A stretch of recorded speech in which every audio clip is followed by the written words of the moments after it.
Hi guys, ngayong araw may dumating na naman sa ating isang mystery box.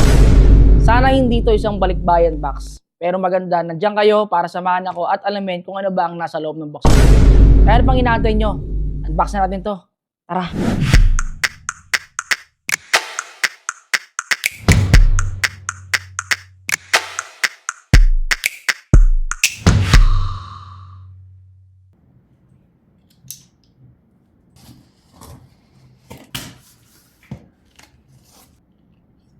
And while opening the brown box, sana naman hindi to oy, talaga nga namang RTX 4070 Super Prime Gigabyte. Buti na lang dito isang balikbayan items. Nakaw!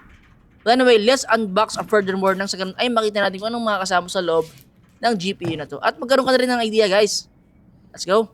And upon open ng the box guys, may kasama nga pala itong black box na naglalaman ng ating GPU, power supply connector, at may kasamang warranty card. Napaka-importante yan. At para sa mga bago, napaka-importante ng quick guide kung paano mag-install. Pero bago ang lahat, isang montage muna tayo dyan. Let's go!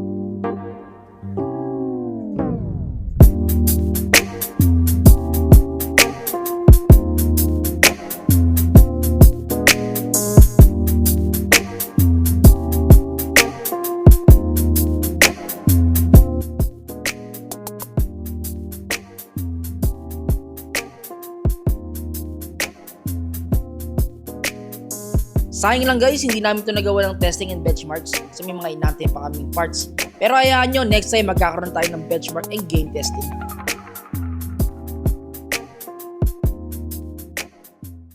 At doon nga pala guys, natatapos yung ating unboxing. Sana ay nagkaroon kayo ng idea kung ano ba yung bago at kung ano ba yung itsura ng latest RTX 4070 from Gigabyte. At para sa mga ganitong klase ng unboxing, huwag nyo kalimutang i-follow kami sa aming YouTube, TikTok, at isama mo na rin yung aming Facebook and Instagram. Kaya so paano? Kita-kits tayo sa susunod na video.